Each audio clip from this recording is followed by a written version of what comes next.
स्वागत है आपका मेरे YouTube चैनल दक्ष कंपटीशन क्लासेस पर। मैं आपका जीतू सर आपका हार्दिक अभिनंदन और स्वागत करता हूं अपनी नई वीडियो में। वैदिक सभ्यता पार्ट 3 हमने पार्ट 1 और पार्ट 2 कर लिया था। जो आपकी प्लेलिस्ट बनी हुई है उसमें देख लीजिएगा, वीडियोस में देखी होंगी।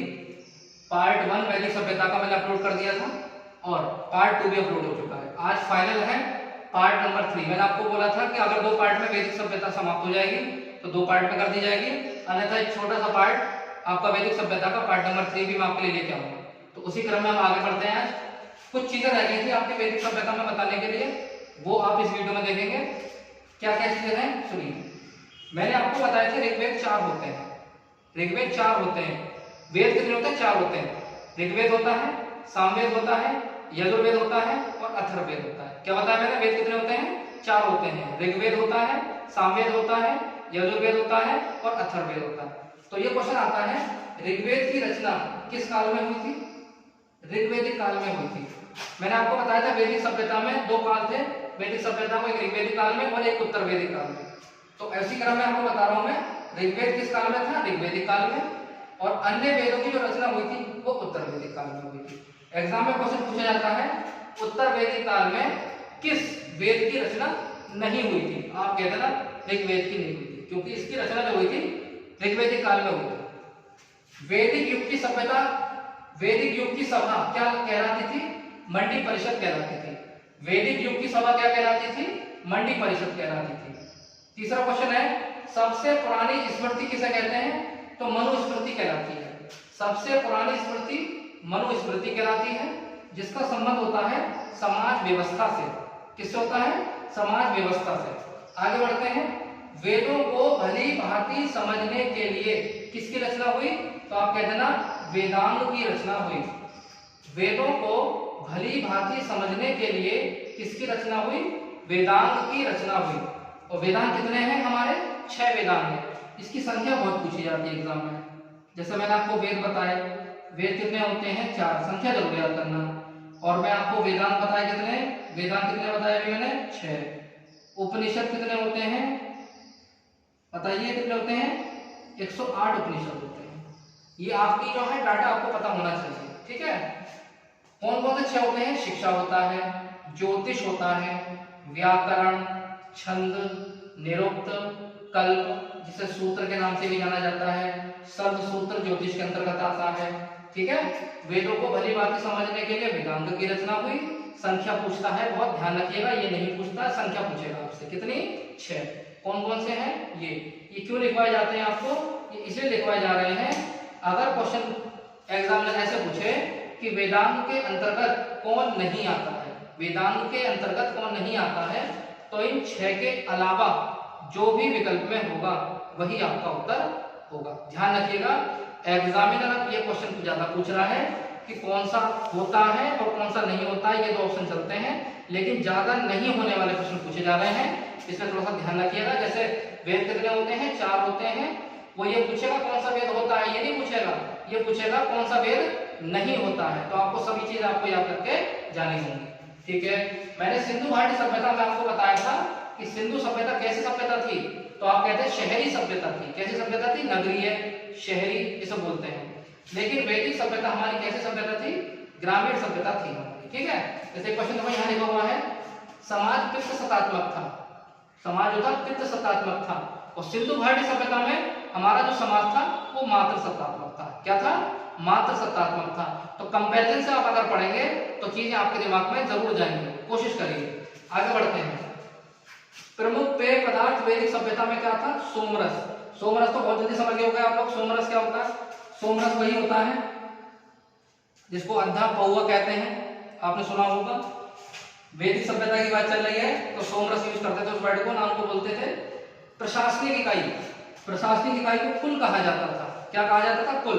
और ये सबसे छोटी इकाई थी। एग्जाम में पूछेगा वैदिक सभ्यता की सबसे छोटी प्रशासनिक इकाई को क्या कहते थे? तो कुल कहते थे, ठीक है। और कुल का जो मुखिया होता था उसे कहा जाता था कुलक। क्या कहा जाता था? कुलक कहा जाता था, ठीक है। तो हमने यहां तक पढ़ लिया, ग्रामीण सभ्यता पढ़ ली। आगे देखिए, आर्यों का मूल स्थान। आपने ये क्वेश्चन को बहुत ध्यान से पढ़ के जाना है एग्जाम में। इसका एक क्वेश्चन मैं आपको बता चुका था। क्या बताया चुका था? कि आर्य लोग कहां से आकर भारत में बसे थे, भारत और अफगानिस्तान पंजाब वाले क्षेत्र में, तो मध्य एशिया से आए थे। तो ये बात किसने बोली थी? मैक्स मूलर ने कही थी। ये आपकी मैंने पिछली वीडियो में बता रखा है, आप जो है जरूर जाके देखें कि मैंने आपको क्या बता रखा है। मैंने आपको बताया था आर्य जो है मध्य एशिया से आए थे, ये बात बोलने वाला मैक्स मूलर था। कौन था? Max Muller. उसी क्रम में दो चीजें और आती है एग्जाम में। एक तो आता है कि आर्य लोग तिब्बत से आए थे, ये बात कहने वाला कौन था? दयानंद सरस्वती। आर्य तिब्बत से आकर भारत में बसे थे, ये बात किसने कही है? दयानंद सरस्वती ने। और आर्य लोग उत्तरी ध्रुव से आकर भारत में बसे थे, ये बात कहने वाले थे बीजी तिलक। उत्तरी ध्रुव से आकर भारत में बसे हैं, ये बात कही थी बीजी तिलक ने।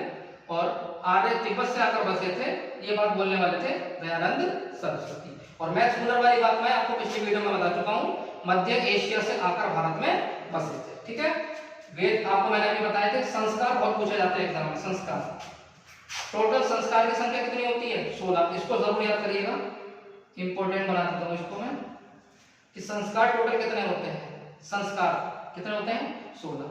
जिसमें एक अंतिम संस्कार को आपने बहुत कॉमन से सुना होगा, दाह संस्कार, अंतिम संस्कार, ये सब जो आते हैं सब 16 इसी में है। ठीक है, चलिए आगे बढ़ते हैं। ठीक है, ये मेन चीज है भाई, मोस्ट इंपॉर्टेंट क्वेश्चन। यहां से क्वेश्चन आपको बनता ही बनता है। क्या बनता है? हेडिंग बना दी है मैंने, ऋग्वेदिक नदियां। मतलब बहुत सारी नदियों के अब नए नाम हो चुके हैं। इन्हें वैदिक सभ्यता में किसी और नाम से जाना जाता था, लेकिन अब वर्तमान में इनका नाम बदल चुका है। 8-10 नाम, 6-7 नाम एग्जाम में पूछे जाते हैं, बड़े रिपीटेशन में आते हैं, तो उस पर आपको बहुत अच्छे से याद करके जाना होगा। ठीक है, पहला क्वेश्चन ये लिखा हुआ है गोमती। क्या लिखा है? गोमती। गोमती को पहले क्या कहते थे? गोमल। क्या कहते थे? गोमल। गोमती का प्राचीन नाम गोमल। दूसरा है सतलज। सतलज का प्राचीन नाम शतुद्री। क्या नाम है? शतुद्री। ये नाम जरूर याद करके जाइएगा, बहुत इंपॉर्टेंट है ये, इंपॉर्टेंट और ज्यादा है। झेलम। झेलम का प्राचीन नाम पूछे, वेतिस्ता। झेलम का क्या नाम पूछे? वेतिस्ता प्राचीन नाम। चौथा है चिनाब। चिनाब को क्या कहते थे? अस्किनी। क्या कहते थे? अस्किनी। पांचवा है व्यास। व्यास को क्या कहते थे? विपासा। विपासा को अगर दूसरे लैंग्वेज में बोल सकते हो तो थोड़ा सा राइमिंग बन जाएगा, प्यासा। प्यासा को प्यास लगती है, प्यास मतलब व्यास, याद आ जाएगा आपको एग्जाम में। परुष्णी। परुष्णी प्राचीन नाम था, अब जो नया नाम हो गया है वो रावी हो गया है। क्या हो गया है? रावी हो गया है। ठीक है, ये कुंभा। ये कुंभा नदी अफगानिस्तान में पड़ती है, इसका नया नाम जो हो गया है काबुल हो गया है। आपने देखा भी होगा अफगानिस्तान की कैपिटल का नाम क्या है? काबुल ही है। ठीक है, एक आती है नदी सदा नीरा। क्या नाम है? सदा नीरा। और इसे वर्तमान में समय में क्या कहते हैं? गंडक नाम से जाना जाता है। ठीक है, इसके अलावा 4 चीजें मैं आपको ऑलरेडी पहले बता चुका हूं। गेहूं को क्या कहते थे? तो गोधूम कहते थे। जौ को क्या कहते थे? तो आपको मैंने बताया था यव कहते थे। और कौन सा बचा? ब्रीही। ब्रीही। ब्रीही किसे कहते थे? चावल को कहते थे। और चावल को ही हम धान के नाम से भी जानते हैं। चावल को ही धान कहते हैं, आपको पता होगा, कहीं कहीं विकल्प में चावल आता है, कहीं कहीं धान आता है। अच्छा, ये कौन बताएगा कि चावल रबी की फसल के अंतर्गत आती है या खरीफ की फसल के अंतर्गत आती है? बताइए, कोशिश करिए, कमेंट बॉक्स में अपना उत्तर दें कि चावल रबी की क्रॉप है, रबी की फसल है या खरीफ की फसल है। कमेंट बॉक्स में अपना आंसर देते रहें। ठीक है, और मैं आंसर बताता हूं इसका, फिर देखना अपना आंसर सही बताया नहीं बताया। चावल जो है खरीफ की फसल है। किसकी फसल है? खरीफ की फसल है, ध्यान रखिएगा। चावल जो है खरीफ की फसल के अंतर्गत आती है, और गेहूं जो होता है वो रबी की फसल के अंतर्गत आता है। ठीक है, रबी की फसल के अंतर्गत गेहूं बताना है, और चावल जो पूछा जाए वो खरीफ की फसल के अंतर्गत बताना है आपको। ठीक है जी, चलिए, ये चीजें थी आपकी वैदिक सभ्यता की कुछ बची हुई चीजें। एक क्वेश्चन देखो, ये भी दिखाई दे रहा होगा आपको, ये मैं आपको बताना भूल गया कि वैदिक सभ्यता में गौ शब्द कितनी बार आया है, बताइए। तो 176 बार गौ शब्द आया है। कितनी बार आया है? 176 बार गौ शब्द आया है। ठीक है, तो इसको भी आप याद कर लेना। आपको मैं बता चुका हूं कि वैदिक सभ्यता में सबसे प्रमुख नदी कौन सी थी? सिंधु नदी थी। सबसे महत्वपूर्ण नदी पूछी जाए तो सरस्वती नदी थी, ये आपको मैंने बताया था। ऋग्वेदिक नदियां, ये आपको मैंने बताई, इसके पुराने नाम बहुत इंपॉर्टेंट रहते हैं, ध्यान रखिएगा। वेदांत की संख्या जरूर याद करिएगा। आपको पैट के एग्जाम में एक भी क्वेश्चन बाहर नहीं जाने दिया जाएगा। आप बिल्कुल निश्चिंत होकर के अपने स्तर पर भरोसा करें और देखें कि आप यूपी ट्रिपल एससी पैट में अच्छा स्कोर कर पा रहे हैं या नहीं कर पा रहे हैं। मैं 99.99% गारंटी लेता हूं, 0.1% छोड़ दिया मैंने। 99.99% आपको पैट के एग्जाम में मेरे पढ़ाए हुए में से, नोट्सों में से, यूट्यूब में वीडियो जितनी भी आ रही हैं, आप देखिएगा, मैच करिएगा। जब आपका एग्जाम हो, फाइनल आए, उसके बाद देखिएगा अगर वैदिक सभ्यता से क्वेश्चन कोई आया है तो मेरे नोट्सों में से है या नहीं है। सिंधु घाटी सभ्यता से अगर क्वेश्चन आया है तो मेरे नोट्स में है या नहीं है। तो बच्चों अपनी मेहनत को लगातार जारी रखो, क्योंकि समय बीतता चला जाता है, समय वापस नहीं आता है। इसलिए अपनी जो तैयारी है उसको कंटिन्यू रखो, ठीक है। तैयारी को बीच में छोड़ो मत। अगर बीच में संडे पड़ रहा है तो उसको रेस्ट मत बनाओ, क्योंकि दिन निकलते चले जाते हैं, टाइम नजदीक आ जाता है। अब देखिए आज कितनी तारीख, लगभग 19 अक्टूबर की, 19 सितंबर हो गया और मात्र समझ लीजिए कितने दिन रह गए, 1 महीने से कुछ समय एक्स्ट्रा रह गया बस, थोड़ा बहुत, ठीक है। तो अपनी तैयारी कंटिन्यू रखिए।